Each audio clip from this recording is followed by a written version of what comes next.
I'm Louise Steinman, the Cultural Programs Director for the Library Foundation of Los Angeles, which makes all of these free ALOUD programs possible. Both Francis Fukuyama and Jared Diamond are accomplished and much celebrated scholars, and what distinguishes both of them is their wide-ranging curiosity, their willingness to roam outside of their own disciplines in search of possible answers to their questions about the development of human societies. They are both original and independent thinkers, seeking to understand what, for want of a better term, we'll call the big picture. Jared Diamond began his scientific career in physiology and expanded into evolutionary biology and biogeography. About his landmark Pulitzer Prize-winning work, Guns, Germs, and Steel, he noted, "I've set myself the modest task of trying to explain the broad pattern of human history on all the continents for the last 13,000 years. Why did history take such different evolutionary courses for people of different continents?" Jared Diamond is professor of geography at the University of California, Los Angeles. His other books include Collapse, How Societies Choose to Fail or Succeed, and The Third Chimpanzee, and Why is Sex Fun? Among his many honors are a MacArthur Foundation Fellowship. His field experience includes 17 expeditions to New Guinea and neighboring islands to study ecology and the evolution of birds, and he's also known for his rediscovery of New Guinea's long-lost golden-fronted bowerbird, a quite extraordinary creature. In his new 2-volume study, the first of which has been published just now, The Origins of Political Order, Francis Fukuyama notes that it takes only a couple of hours to fly from Port Moresby, Papua New Guinea's capital, to Brisbane, Australia. But in that flight, one is in some sense traversing several thousand years of political development. How did any society, he asks, make the transition from a tribal to a state-level society? And to answer that uber question, Fukuyama, trained as a historian, uses material from anthropology, economics, and biology, looking across time and space in a comparative fashion. Francis Fukuyama is the Olivier Nomellini Senior Fellow at the Center on Democracy, Development, and the Rule of Law at Stanford University. He's written widely on issues relating to democratization and international political economy. His book, The End of History and the Last Man, was published in 1992 and has appeared in over 20 foreign editions. His most recent books are America at the Crossroads, Democracy, Power, and the Neoconservative Legacy, and Falling Behind, Explaining the Development Gap Between Latin America and the United States. It is a great honor to welcome two great thinkers to the Los Angeles Public Library. Please welcome Jared Diamond and Francis Fukuyama. I'll begin by saying that this evening is a great pleasure for me because I've, of course, known of Francis's work for a long time, but this is the first time that we meet, and it turns out that we're kindred spirits in many respects. Our shared points include that we're interested in writing books about large questions of history. Both of us have current books Francis has published, and mine still a year and a half off, current books on tribal societies evolving into states. Both of us majored in classics, Francis at university, I at high school. Both of us read Russian, ancient Greek, Latin, and Spanish. Both of us have two sons, one of mine being here this evening. Both of us have been involved in UCLA and RAND. Both of us put New Guinea into the prefaces of our books. There are, of course, differences, one of them being that Francis has a daughter and I don't, and there are other differences in our experiences and points of view, but nevertheless, for me, it's a discovery to find how much we share in common besides our large books, and this is a great pleasure for me. I'd like to begin, Francis, by asking if you would tell us what it was that got you interested in political science and big history. I can say that I got interested in birds at age 7. Did you get interested in political history at age 7? And how was it that you ended up majoring in classics? Well, I had a career where I guess you could describe the entirety of it as never having figured out what I was going to major in. And in some sense, that's still the case. In college, I was a classics major because I wanted to do political philosophy, to read Plato and Aristotle, which is why I learned Greek. And after a few a misstep into postmodernist, comparative literature, I went back to political science because I thought that, this was the late 1970s. There were big issues having to do with the Cold War and, international conflict, and that I wanted to, in a sense, move away from the humanities into something that was very practical. Since then, I've actually decided that the general question of development, how societies change over time, is the most fascinating, big problem that I can wrap my mind around. In a certain sense, The End of History was a book about development, except that I just didn't know enough history when I wrote that, and so I'm now making a second stab at it. And I think American foreign policy is actually pretty easy, or international relations, to understand the basic concepts and what's going on. Development is far more difficult because it's, as you well know, highly interdisciplinary, and it requires crossing a lot of boundaries and going into a lot of, unknown territory. Both of us have faced issues of working in multiple disciplines and also working in multiple areas. You are not one of those scholars who's a specialist on the third year of the American Civil War. Instead, you're interested in comparisons, and one phrase that you quoted from someone else struck me. You commented, "He who knows only one country knows no countries." And I wondered if you could give an example of situations where you've learned a lot from the power of comparisons, and whether you've taken flack from historians who resent someone who knows about the third year of the American Civil War talking about the second year, no less the Spanish Civil War, no less the Roman Civil War. Well, the quote, "He who knows one country knows no countries," comes from one of my other mentors, Seymour Martin Lipset, the great sociologist, who was also a great comparativist. He wrote a book called American Exceptionalism. That was one of his concerns in life. And he said Americans don't understand how peculiar their own institutions are. The degree of anti-statism, for example, the degree of distrust of government that is bread and butter. We have a Tea Party now that is built around distrust of government. It's a perfectly normal part of American politics. The fact that we have so many checks and balances in our constitutional system seems natural. They don't understand that in England, which also is a parliamentary democracy, budgets are passed within a week of being presented to Parliament, because basically you've got a Westminster system where there are no, if you've got a majority in Parliament, you just pass the budget and that's that. It's kind of a democratic dictatorship. And so I think that that's really where I first began to realize that you've got an awfully parochial danger of being awfully parochial if you are too concentrated, and of course that means trespassing and getting all of the specialists really annoyed at you because they think they own these particular subjects. But I do think that there's a real point in doing this very large comparison, like in your work. I don't think that you could have demonstrated the power of physical geography to affect social outcomes if it hadn't been, so completely broadly comparative on a world scale. And I think there's as much need for that level of generalization as I think there is for the specialized knowledge. That's true. As you look around the world at agricultural systems, because we both recognize that agriculture was an important development in human history, permitting population explosion, etc. It's instructive to look at different agricultural systems. You comment on the New Guinea agricultural system. New Guinea was one of the 9 homelands of agriculture, but New Guinea did not produce state government.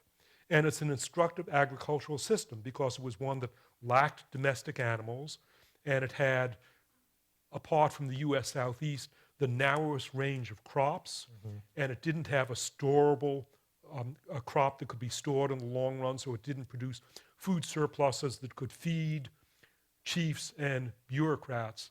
So New Guinea, the comparison with New Guinea was instructive for me, and the comparison of the US Southeast was instructive. A comparison that's very interesting for us here in Los Angeles is within the New World, the comparison between the current state of Latin America and North America. So North America has two countries, the United States and Canada, and both of those countries are about 3 times richer on a per capita basis than the richest country of Latin America. People from Latin America ask themselves, so why is it that Latin America turned out poorer than North America and with less government stability? It's a big comparative question of history. What would you say about that comparison? Well, there are a number of economists who think that it's all a matter of material resources, that the big Spanish, the basis of the Spanish Empire was extracting gold and silver in Mexico and Peru, and that's what created this hierarchical, basically slave-based system that persists to this day, whereas North America was settled by family farmers that were not part of this larger hierarchical system. I think that that's true to some extent, but it doesn't explain Argentina, for example. Argentina is temperate. It's basically like the Midwest. It's a big breadbasket, and it was all settled by Italians and Spaniards. And you know, they killed off all the indigenous people very early. What's Argentina's excuse for looking the way it does, with its constant inflation, civil wars, you know, coups, and so forth? And in my view, this is the argument. I have a chapter on the Spanish legacy in the New World. Spain was an interesting country because at the time, you know, when the Spaniards invaded or tried to invade England, everybody regarded the Spanish king as an absolute monarch with Turk-like powers. But it turned out that he was actually very weak. The Spanish government declared bankruptcy from the time of Charles V, the great Habsburg emperor in the early 1500s, up until Philip IV in the 17th century. They declared bankruptcy on probably 12 to 15 occasions, and they did this because they could not tax their own elites. They were enmeshed in a system of law that protected basically rich people, and the only way that the Spanish king could raise money was by essentially selling public offices. And so he'd sell the position of general or the tax collector of a particular town or the mayor of another town to wealthy private individuals. And this is a system, they tried to avoid transmitting this system, this highly corrupt system, to the New World, but ultimately it didn't work. And so by the end of the 18th century, you had these very unequal societies established in which you had relatively small oligarchic elites of, you know, the elite of Creole settlers, some of them in places like Bolivia sitting on large indigenous populations, and that system has reproduced itself. The inequality, I think, is one of the big obstacles to economic growth, because every generation or so you get a Hugo Chavez or some leader that, you know, represents the interest of the outs or the have-nots, and it sets the entire society back. Mm-hmm. What you say about Argentina, in fact, it's even more striking when you reflect that the 3 southernmost countries of South America, which are the countries in the temperate zone, most nearly comparable to the United States and Canada, are Argentina, Chile, and Uruguay. And those 3 countries are, on a per capita basis, the richest countries of Latin America, illustrating that there's a geographic role along with the huge cultural role. Other cases where you've mentioned the legacy of the past. So in Latin America, we see a big legacy of the past because it was colonized by the Spanish. That's had consequences until today. And Hispaniola, part colonized by the French, part colonized by the Spanish, resulting in the big differences that we see today between Haiti and the Dominican Republic. I believe, doesn't one of your books have a photograph of the dividing line between the Dominican Republic and Haiti, and it's all deforested on one side and, you know, lush jungle on the other? It's an incredible border. If you take the plane flight from Miami to Santo Domingo and you fly over this island, it looks as if it's been cut by a knife, because there's this line and it's brown on one side, that's Haiti, and it's green on the other side. You emphasize in quite a few places in your book the role of history, that institutions that developed and ideas that developed have long-lasting consequences. Again, one of your remarks that struck me was a paradox that you point out. You express it something like, political liberty requires a strong government. Now, that seems to be a contradiction. One might think political liberty requires a weak government. But no, you argue that political liberty requires a strong government, and you mentioned the comparison between England and Hungary. Could you tell us about that paradox? Oh, well, I'm sure this audience is familiar with medieval Hungary, that story. No, I do think, as I was saying earlier, that Americans in particular have a very strong anti-statist tradition, for good reasons. We don't like concentrated power, and we think of liberty as freedom from coercion by the central government. But I think what you see in the course of human history is that freedom can be threatened by a lot of different sources, including local elites, local oligarchs, power holders that can be just as oppressive as central governments. And I think in the course of the development of states, one of the functions and one of the ways that states had of legitimating themselves was by protecting ordinary people against the barons, against the powerful. The English king, actually that's why you got English cities, was he saw that cities were a good counterweight against all of these local power holders. So the specific issue with England and Hungary, in the 13th century, you signed the Magna Carta in England. The barons forced a constitutional settlement on King John. At almost the same time, the Hungarian nobility forced the Golden Bull on the Hungarian King Andrew, a constitutional limitation of the king's power. Hungary ended up being conquered first by the Mongols and then completely swallowed up by the Ottomans. England went on to become a parliamentary democracy. If all you need to protect liberty is a strong, armed civil society that defends itself from this powerful state, why didn't Hungary succeed? And the reason is the Hungarians, they went too far. They didn't have a state.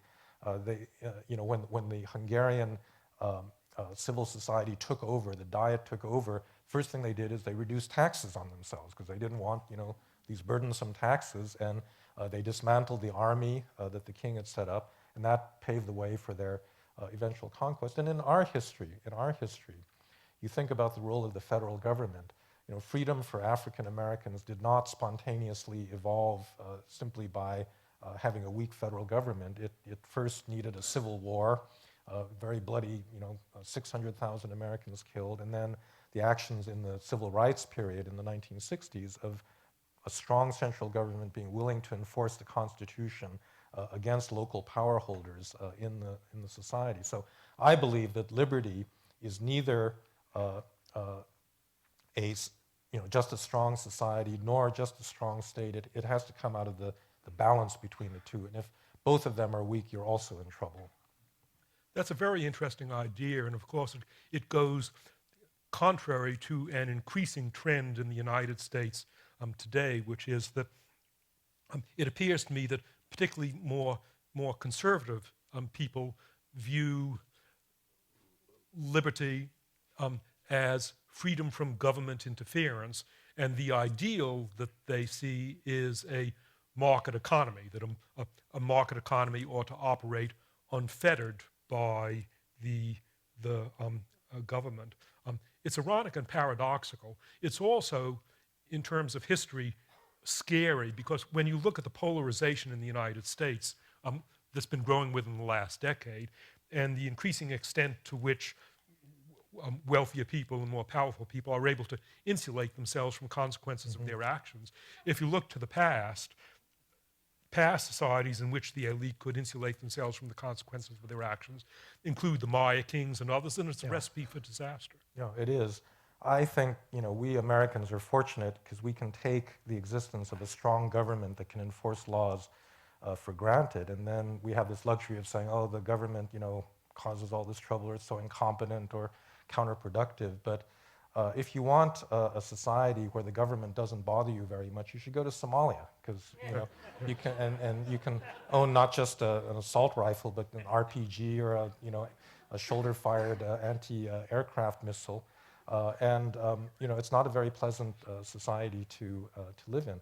The other, historical parallel that I worry about in the United States is the one of old regime France. Again, we think of this as a big absolutist, centralized power, but in fact, it was corrupt to the core, and it was corrupt based on tax exemption. The reason that France didn't develop parliamentary democracy the way England did is that the French interpreted liberty as privilege. Like, if I can take care of myself and my children by cutting a deal with the government to get myself a tax exemption, that's fine, and I'm not going to worry about anyone else. And the French progressively sold off virtually every public office in the society to wealthy individuals. And by the time of the revolution, the whole public sector was essentially the private property, and literally the private property. You could, if you got the role of finance minister, you could turn that office over to your son as part of his family inheritance. And part of the delegitimization that took place there was the fact that you'd essentially, by this mechanism, privatized the public space. There wasn't any public space where people were just interested in common good or public issues. It had all, in a sense, been outsourced to private interests. One other area where you talk about this issue of liberty versus government control, and you discuss it a lot and with a lot of insight, involves China. And this gets into one of the questions that one often hears people asking, namely, is a centralized dictatorship more effective than a democracy at solving problems? And one often hears a centralized dictatorship praised for its ability to make quick, efficient decisions. One hears China cited in this connection, and one thinks of quick, efficient decisions that China made, such as deciding within 1 year to get lead out of gasoline. So the government decided it. In 1 year, lead was out of gasoline in China. In the United States, it took at least a decade and lawsuits. Or again, the end of old growth logging in China. In the United States, we haven't ended old growth logging. In China, there were the floods of, what was it? There was 1 year in the, I think, 1990s when there were massive floods on hillsides that had been deforested that displaced hundreds of millions of people. And the Chinese government decided that's enough, no more old growth log. And in 3 months, end of old growth logging. So people often say, doesn't this illustrate that a centralized dictatorship is the most effective form of government? There are some holes in that reasoning, but what would you say about that? Well, actually, it is a central theme in the book because I talk about the emergence of different kinds of political institutions in China and in the West and other parts of the world. I think there are three critical ones. So one is the state itself. So this is the ability to make decisions, enforce rules, and concentrate power. But you also have the rule of law, which makes sure that the state obeys the law and doesn't just make up rules as it goes along. And then finally, mechanisms of accountability to make sure that the state actually serves the interest of the citizens and not just its own interests. And what I think is the biggest difference between Chinese and European development is that the Chinese got the first of these down really, really early. Not just creating a state, but creating a modern state in the sense that the emperor just didn't hire his cousins and friends to run the government. They invented this Mandarin examination system by which you recruited people ruthlessly on the basis of merit, and you administered bureaucratically an enormous empire that at the time of Caesar Augustus was 60 million people, as large as the Roman Empire, through uniform, centralized laws. But they didn't have rule of law. There's never been rule of law in China in the sense of a higher law that constrains the will of the emperor. And of course, there's no democracy except now in Taiwan. And so in Europe, it was different because you started with rule of law. That was actually the first set of institutions in the Middle Ages. And then you tried to create a state in a society that already was law-abiding. And then at the end of that, you added institutions of accountability. So you've got checks and balances. The checks imposed both by law and by procedural accountability, like things like elections. And as you say, the Chinese, in that kind of system, without those checks and balances, can I mean, you can multiply your examples, you know, high-speed rail now. They've got this everywhere in China. They're knitting together, you know, the entire country. And, you know, look at California. I mean, my city of Palo Alto is still dead set against, you know, having high-speed rail in its backyard because, you know, we live in a democracy. But I still, in the long run, bet on the system with checks and balances because there are a number of things, a number of reasons why this should be true. The Chinese have a kind of ruthless upward accountability to the, you know, in dynastic times it was to the emperor, now it's to the Chinese Communist Party, and they hold officials responsible, but there's no downward accountability. There's no independent media, there are no local elections, you can't get rid of your local party boss who in China is often in cahoots with the developers and highly corrupt. And then the biggest problem, I think, is what the Chinese have typically called the bad emperor problem, which is the fact that when you've got, you know, a good emperor, like, you know, all these examples you cited, they make good decisions, they do it much more quickly than a democracy with all of the checks and balances and need for consensus. But when you've got a bad emperor, you know, watch out because there's really no way to get rid of this person. And in Chinese history, there are a number of really notable bad emperors, including the first Qin Shi Huangdi, the first emperor that unified China. You know, the terracotta warriors were part of his mausoleum. The movie Hero, the Jet Li movie Hero was really about him. He was a megalomaniac who instituted a very harsh dictatorship. He didn't like the carping of Confucian scholars, so he dug a big pit and threw 400 of them in and buried them alive, and to this day is execrated by, you know, the traditional Confucians. Another one, my favorite one in the book, was the evil Empress Wu, whose story is really compelling because she was the only woman in Chinese history, in dynastic history, who established a dynasty in her own name as opposed to ruling through one of her sons or her husband. And the way she got into power, she was a concubine of the second Tang emperor. She got rid of the empress by having her own daughter have an audience with the empress and then be smothered.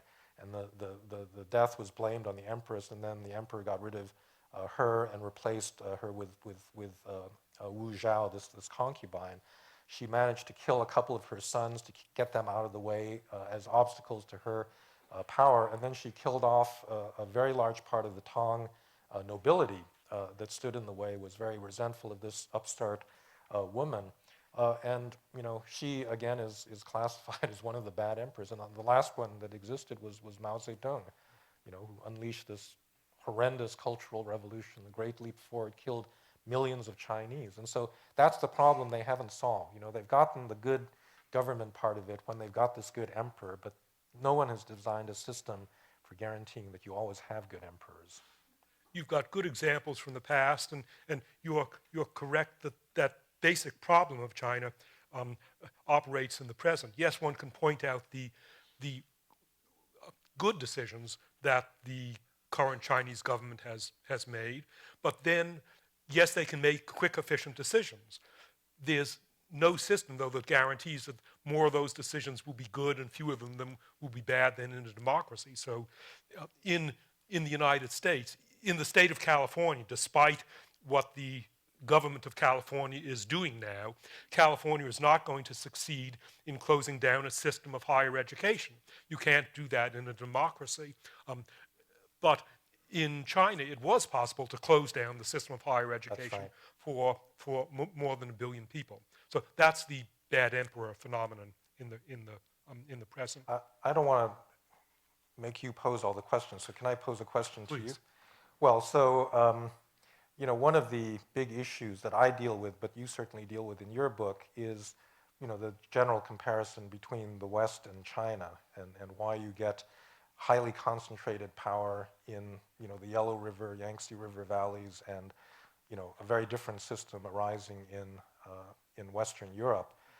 And I would say that you have a pretty strong geographical argument, but I thought, I mean, that's actually an area where we probably overlap and would agree, but I wonder if you might talk about that a little bit. Sure, that's a big question on which your views probably overlap partly, but not entirely. with mine. It can be summarized as the why China question. Things about China. So why, given the early origins of agriculture, and as you say, the first modern state in China, why was it Europeans rather than Chinese who expanded over the world? And why was it Europe rather than China that industrialized? Or another facet of the same question, why was China unified so early and why has it stayed unified? You have a wonderful figure in which you trace the various Chinese unifications and empires and their falling apart. If China had been unified once and then fell apart, you could say, well, that's an accident. But as you point out, China got unified 221 BC, and eventually it falls apart.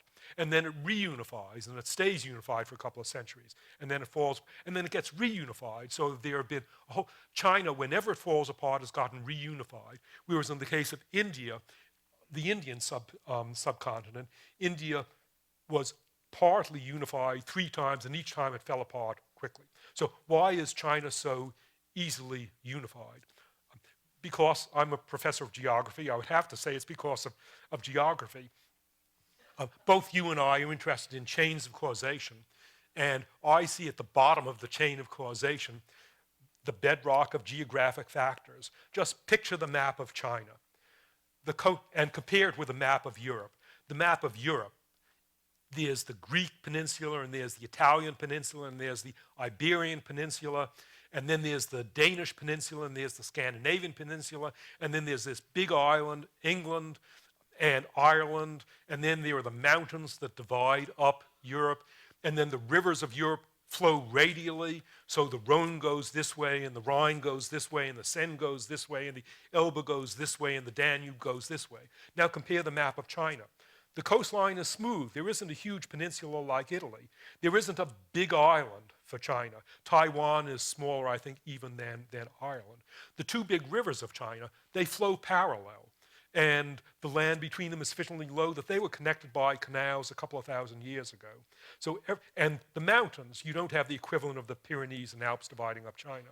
So it seems to me that everything about the geography of China predisposed China to get unified early, and every time it fell apart, it got put together again. Whereas Europe, even military geniuses like, and administrative geniuses like Augustus and Charlemagne and Napoleon and Hitler, nobody has been able to put together Europe permanently. And I see that as due ultimately to Europe's geography contrasting with China's geography. What do you think? No, I agree. Everything you said, I think is right. No, I think that's, in a way, the development of free institutions in Europe was very much the result of that physical geography, because no single empire could unify the entire space of Europe. You had competition, which I think you have stressed repeatedly in many of your writings, and without that competition, you wouldn't have had the same incentives for innovation, and you wouldn't have had the growth of centralized dictatorship the way you did. But so my next question, though, is India, right? So India is in a way very much like Europe. It is never unified except briefly during the Maurya dynasty under Ashoka, and then under the Guptas, and then finally it's up to foreign conquerors like the Mughals or the British, but even they never succeed really in unifying the entire subcontinent. And so they're kind of the complementary opposite, whereas the default condition of China is to be a unified society. The default condition of India is to be a bunch of squabbling, states, periodically unified. The Gangetic Plain is big, got big rivers, lots of alluvial agriculture. What's the geographical reason why India never developed, a powerful Chinese-like society? I can only speculate, and I do have to speculate because 2 weeks from next Tuesday, I'm going to have to lecture about this to my UCLA undergraduates about India. So why India? Whereas China was so easy to unify, India was so hard to unify. And when it got unified, it quickly fell apart. There are a couple of things distinctive about the geography, the biogeography, and the human geography of India. Biogeographically, India is the most complicated part of the world. India is the only place in the world where three major biogeographic regions approach each other. So you get the so-called Palearctic, northern Eurasia, bordering the Oriental region in the Himalayas, but in addition, the Ethiopian region, the African region, comes into southern Arabia. So India is the only place in the world where three biogeographic regions, with three different faunas and three different ecologies, providing three different sets of human subsistence mechanisms come together. But in addition, why the caste system in India? Why India uniquely in the world has these thousands of castes? Well, India is also the most diverse place in the world visibly for humans. There's no part in the world, no other place in the world where people look so differently as in India. In Northeast India, you get people related to Chinese, you get people related to Europeans coming in from the Northwest, you get Dravidians, and then you get Australian Aboriginal-like hunter-gatherer. So you get people, and in India, you can look at someone, and they're very different. So in India, you can put people into castes by their physical appearance. There's no other part of the world where people are so easy to pigeonhole by physical appearance. Mm-hmm. So my guess is that it's that enormous visible human diversity that made it possible to develop a caste system in India, but nowhere else in the world. And it's that biogeography that provided so many different subsistence mechanisms that allowed hunter-gatherers and pastoralists and estuarian fishermen and freshwater fishermen to live together and have different economies within a small area. That's the best sense that I can make of India. But you have a lot interesting to say about India in your book. You've got several chapters on it, and I'm sure you've been to India more than I have. Why do you think India has been... In fact, you talk about the role of the Brahmins. Could you expand on that? Yeah, okay, good. So we found an area where we may disagree, because I think that I just don't think that these geographical and material factors can really explain India without reference to ideas, and particularly religious ideas. There's this long conflict in the social sciences whether material economic circumstances produce ideas. So this was Karl Marx's view, right? That religion was just a fairy tale that the dominant classes made up to justify their own rule, or that you could trace back religious ideas to some material self-interest. And then there's the Max Weber, who turned that on his head and said, no, it's actually the religious ideas that actually create the social order. Capitalism wouldn't have existed without ascetic Protestantism that legitimated the endless accumulation of money. I think in the Indian case, I just find it really, really hard to explain something like the caste system in these material terms, because there are a lot of diverse societies. There's a lot of societies where people look different, and they do not develop these very, very specific rules of behavior, for example, about religious pollution. And I think that, this is an insight I had when I started writing this part of the book, that if you accept the metaphysics of Hinduism, then all of that becomes instantly extremely understandable and rational. So Hindu metaphysics begins with the idea that the visible reality that we see around us is not the real reality, that there's a higher transcendent reality that we will get to in subsequent lifetimes. And in fact, we want to get away from the material reality, particularly related to excrement, dead bodies, dirt, all of the physical encumbrances of life. And the Brahmins, the twice-born varnas or castes, are the ones that are furthest away from that material reality. And everything in Indian culture then makes sense. Why is it that a tanner or a grave digger is of so much lower social status than a Brahmin? And indeed, a Brahmin who presides over funerals is of lower status than a Brahmin that does investitures of Rajas. And if you try to trace all of this back to some geographical or material circumstance, I just think it's a fool's errand. It doesn't make any sense to come up with all of these very detailed social rules. But if you actually take the religious ideas seriously and you say, well, they were created by human beings, it was a kind of original social fact that people believe that the world is organized in this fashion, then I think you can explain the social organization of India, much more effectively than if you try to trace, why don't they eat cows? Well, cow meat spoils. Well, actually, so does pig meat and a lot of other meats, So I think you're just kind of limited if you limit yourself to those sorts of material explanations. This is an argument that you made in your book in a form, again, that struck me, and I'd like to quote it. You wrote, "It is a fool's errand," as you said now, "to try to relate the propositions of Brahmin religion in any detail to the specific economic and environmental conditions existing in northern India at that time when the Brahmin religion arose." And I guess this is an area where you and I would say that these are research programs that are still in process, and I'm betting on one research program, and you are betting on another research program. To me, I guess you would say that religion is an independent variable. And I would ask, all right, so why did the Brahmin religion arise in India, and why did it not arise in the Middle East, or why did it not arise in Mexico? I would like to see reasons other than random reasons why the Brahmin religion developed in India. And I see that as a research program on which I would bet, and you see another research program on which you would bet. Would that be a fair statement? Yeah, it's certainly a research program. I think, though, the social scientific aspiration to come up with a theory of ideas is a pretty tall order, because I just think that human ideas have their own internal logic. And unless you understand them from the inside, as the people that thought them understood the world, and then how the ideas then develop, according to their own logic, you're not really going to, and in other words, if you don't do that and you're constantly trying to relate this back to some self-interest of the people that held these ideas, I just don't think you're really going to get a full appreciation of the complexity of the ideational world that we live in.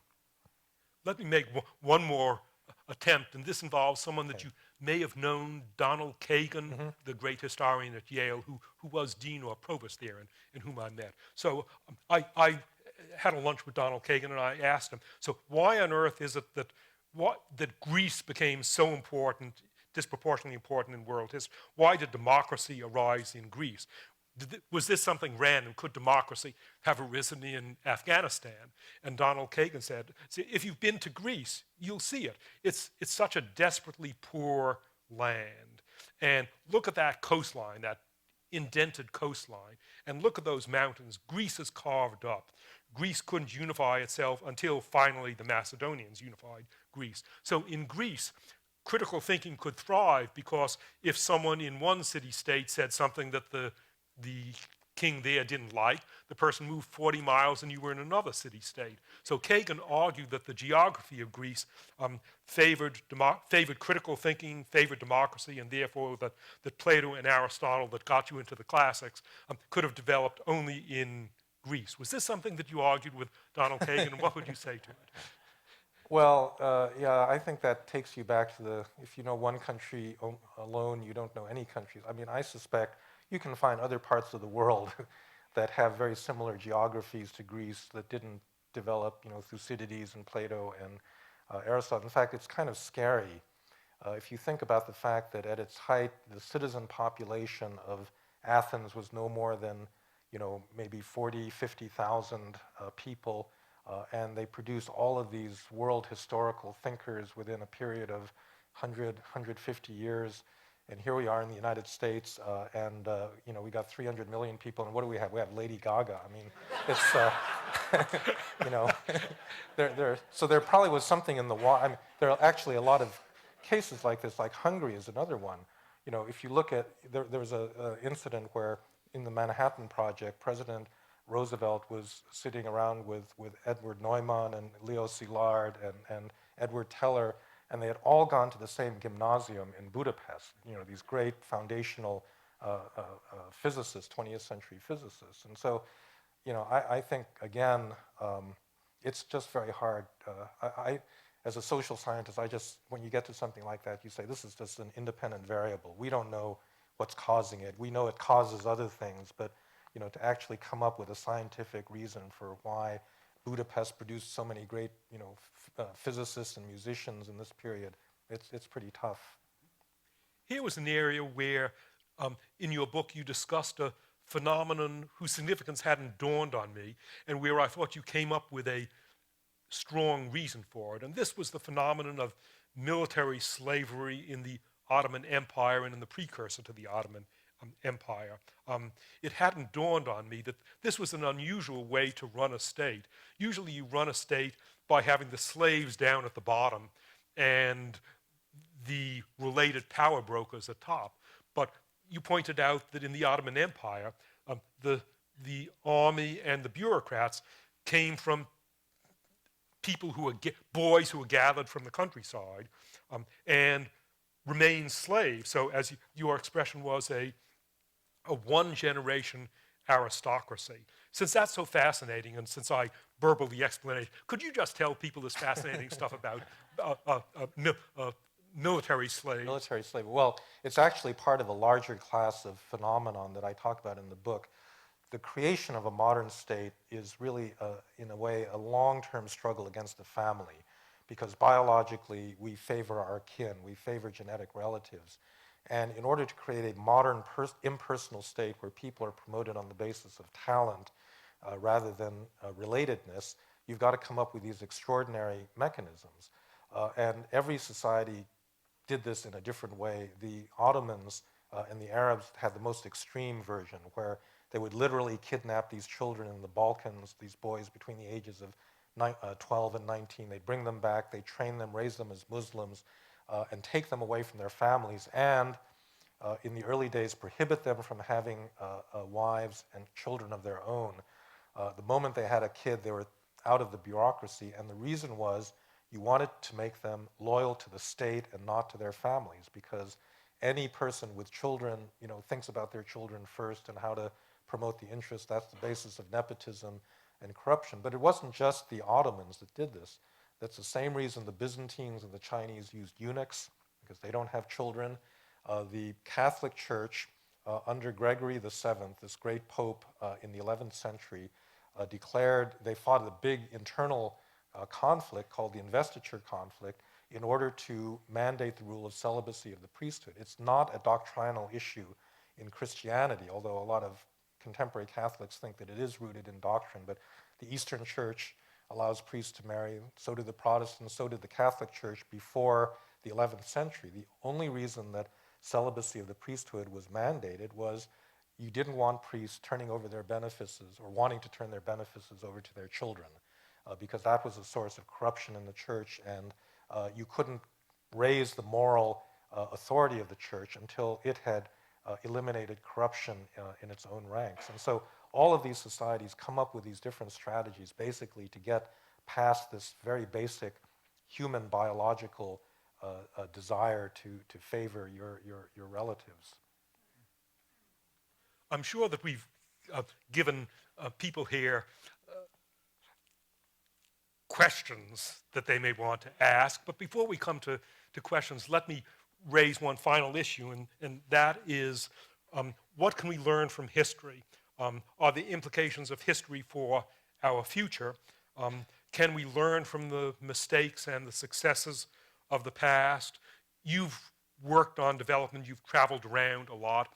What useful have you learned from your own work or the work of other political scientists and historians that can be offered as lessons to developing countries, so that formerly poor countries that are poorly governed can become rich countries that are well governed?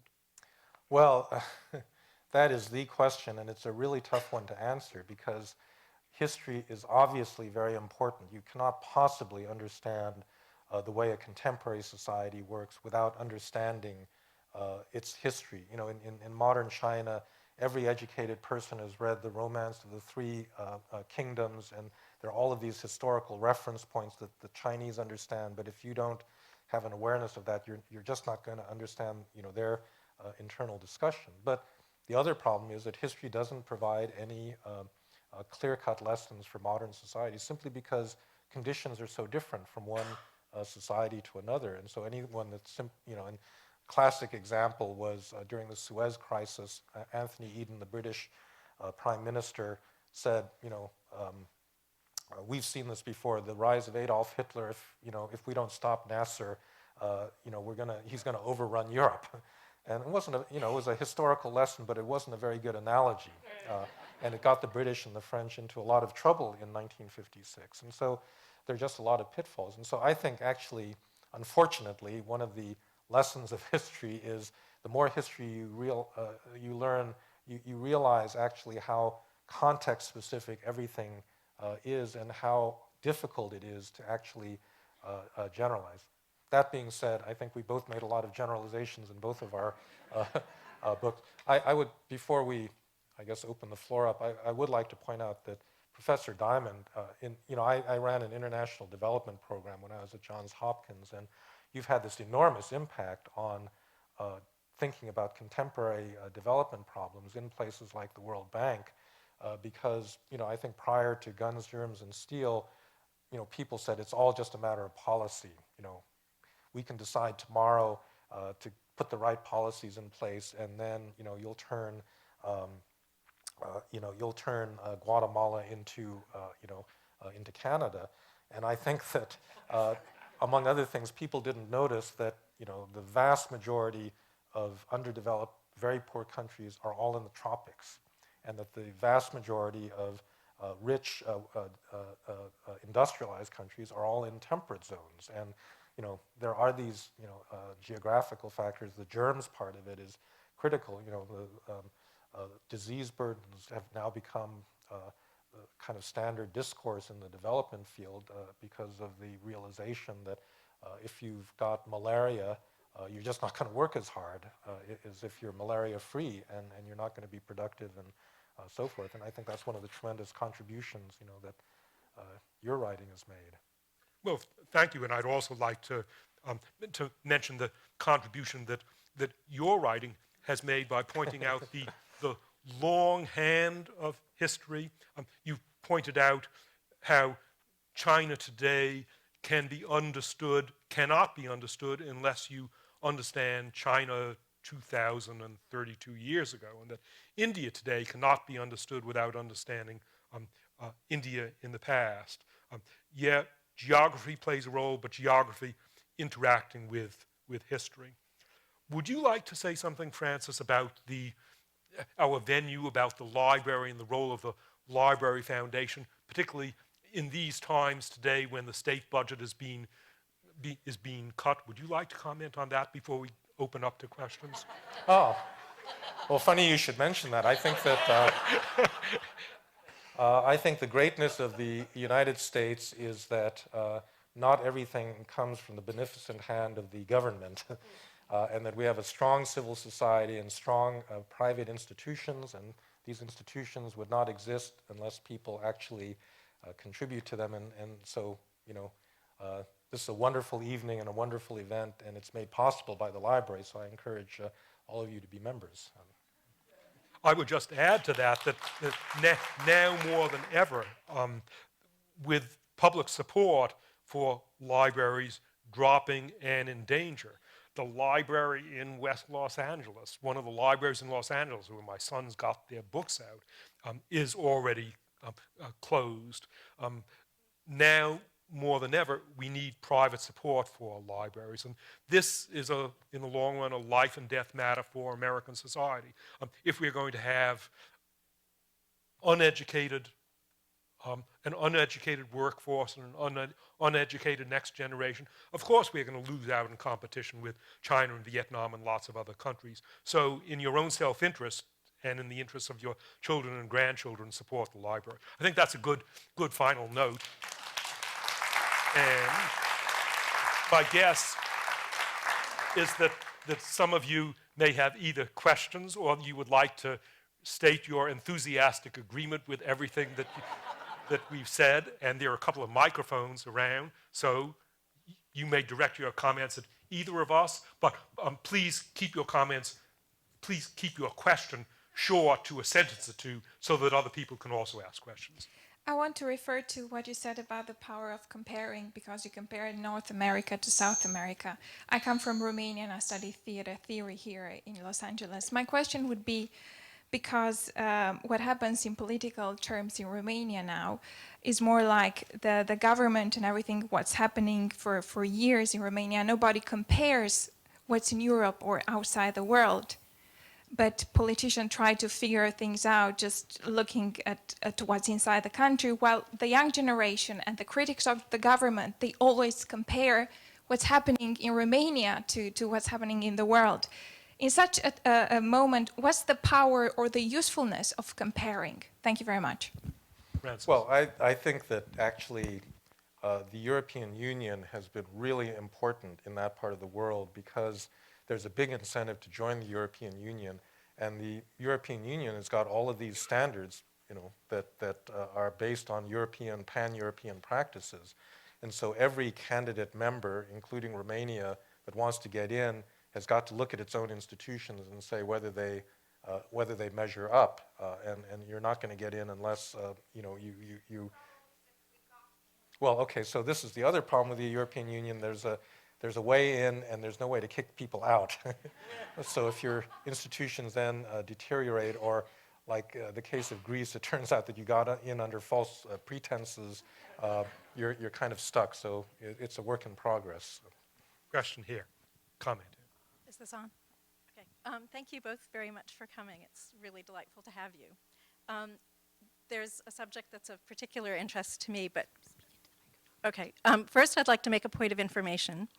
It is, of course, a hazard of being a generalist that you may not have every detail right. And in fact, the Hungarian high school students went to a number of different high schools within a range of about 5 miles.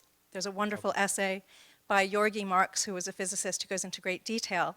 In fact, von Neumann and Wigner were at the same high school together, though they were both Jewish. It was an Episcopalian high school. And von Karman and Teller were at a different high school founded by von Karman, and the fon was given to von Karman's father. The question, which is related to that I'm particularly eager to learn, if you have strong opinions or insights into when and where in history remarkable advances in science have taken place, and if there's anything that particularly ties those times and places together. When and where in history have remarkable advances in science taken place? I can think of 3 high points. One, of course, is Greece. It's amazing what those 40,000 people in Athens and elsewhere in Greece and in the Greek colonies overseas, the disproportionate contribution that they made to modern science and mathematics. I have a college classmate who teaches geometry at University of California, Berkeley, and his textbook is Euclid. It's amazing, a textbook 2,300 years old, and Euclid got it all right for geometry. Greece was amazing in its contributions to science.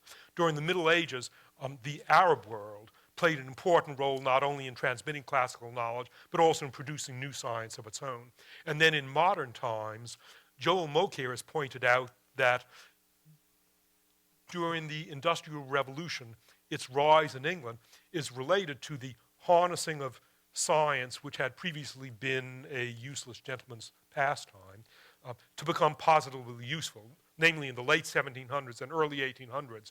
What jump-started the Industrial Revolution in England was scientific discoveries that became useful for power, for chemistry, for biology, and for medicine. So I would see those as the 3 highlights in the history of science. That's history of science, 2 minutes summary of history of science.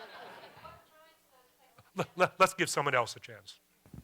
I really enjoyed the interplay of your 2 disciplines, and I would like to ask you to comment on the current evolution of American society from the perspective of each of your disciplines. Well, the China-America comparison is an interesting one, because I think that if I had to point to a single problem in American politics right now, we pride ourselves in having this system of checks and balances, constitutional checks and balances. But it's at a certain point, if you've got a highly polarized society, it means you can't make decisions. You can't make basic decisions. And I think that, we've got a pretty obvious problem staring us in the face, the long-term fiscal sustainability of, our system, and a political class that, given these institutions, really doesn't seem to be up to really solving the problem. And so I think that, this is a case where we need to really, since I don't have an institutional fix that I think is acceptable, that would get us around this, I'm a little cautious in putting this forward. But it does seem to me that we need to think through whether our political system is actually serving us well, given the kinds of challenges that we face now. Yes, I was interested in your geographic theory comparing China with the development of Europe and England. And I was just wondering if you had any thoughts, and I'm sure you do, on the development or the geographic theory of the development or non-development within Africa. Yes, yes. That's something that I lectured on to my UCLA students last Tuesday. So why is it that Africa, the continent where humans have been the longest, 5 million years of the human lineage in Africa, 500,000 years of Homo sapiens in Africa, 50,000 years, 70,000 years of behaviorally modern Homo sapiens in Africa. If a head start counts for anything, Africa should be by far the richest continent, and Africa is the poorest continent. Africa has many things going against it, some geographic and some historical cultural. You mentioned that tropical countries tend to be poor. Africa is a sandwich with a big tropical core and 2 thin slices of temperate zone bread at either end. The richest countries in Africa are the 3 or 4 countries in the far south and the 5 countries in the far north. So Africa has the disadvantage of being the most tropical continent. Africa has the disadvantage south of the Sahara of having a late start on agriculture, not till 3000 BC. That means 5,000 years of agriculture in sub-Saharan Africa compared to nearly 10,000 years of agriculture in the Fertile Crescent. Africa has the disadvantage of having a north-south axis. It's hard for things to spread down a north-south axis. It's easy for them to spread along the east-west axis of Eurasia. Africa has tropical diseases. It has poor quality soils. Africa was burdened by its colonial history, which introduced explicitly exploitative institutions. And many African countries have the misfortune, they suffer from the paradoxical curse of natural resources. Namely, they have the misfortune to be rich in diamonds and oil and not in other things. And economists find that to have your economy disproportionately dependent on natural resources is a recipe for corruption and civil wars. So when I lectured to my students, I came up with 6. If you want a simple answer, this is the wrong question. There are these 6 factors that penalized Africa. Francis, would you like to add something to that? No, I think that's a good answer. We have another question back there. Sorry if I misrepresent some of your points here, but you're talking about sort of what makes great or strong countries. And I wonder, you talk about resources, obviously, is very important, and also a strong government, having the power to be able to kind of fight against people's own privatization in their own interest. It seems, though, that with those two, it depends, those give an opportunity for a strong government to form. But I'm wondering, how much does it depend on leadership, just being able to use those opportunities to the advantage of the company to actually bring about results? Well, I don't know that leadership per se is the key factor. If you look at why you had the rise of states, it's a complex set of factors, many of which are geographical. I mean, if you don't have a kind of constrained area with plentiful resources, you're not going to get this powerful form of social organization. But the actual process of state formation in China and in Europe is driven by violence. The chapters in my book on the formation of the Chinese state goes through the history of ancient China in the spring and autumn period from about the 8th to the 5th century. These Chinese polities fought about 1,200 wars with one another. In the Warring States period, they fought about 450. The number dropped only because so many of the states had been annihilated in the earlier period that there are just fewer of them to fight wars. And then it finally all consolidates into a single state. And unfortunately, human nature being what it is, people do not have the incentives to get past nepotism and friends and family unless they're under a desperate struggle to create institutions really of power. And that's why you hire a general, for example, who's competent as opposed to one that's just your cousin.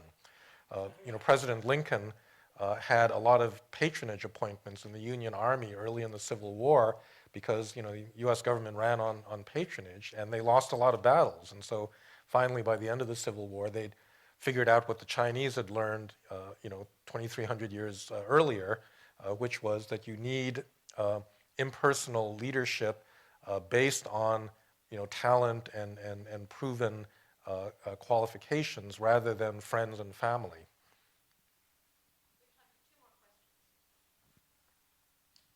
We have a microphone back there. Yes, I do. I'm just curious on something that may seem a little bit off topic, but I think we really need to understand, which is, can we truly understand the world today without taking seriously what may be one of its most impactful cultures and the history and rise of it, which is essentially the culture of Hollywood and what it means? I mean, you mentioned Lady Gaga. I think we have to... I'm an anthropologist by training, and I've been really curious about the need to look at it in a more serious and really research-oriented way. A bagatelle and epiphenomenon, what would you like to say?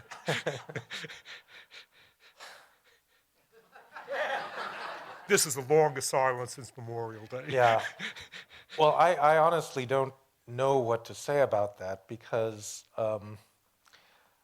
Hollywood represents a lot of things. I mean, it's very American in so many ways, but it's also modern in a lot of ways, in ways that transcend just American culture, which is why it's popular everywhere. And so the kind of individualism, mobility, competitiveness of modern societies, it all gets reflected there. The one thing that strikes me watching Chinese versus American movies is that the American ones, even if they're violent and gross and whatnot, they've always got uplifting endings. Whereas in the Chinese ones, the bad guy oftentimes ends up winning. And you leave the movie theater saying, oh my God, life is really awful. But I'm sorry, these are pretty superficial observations. So.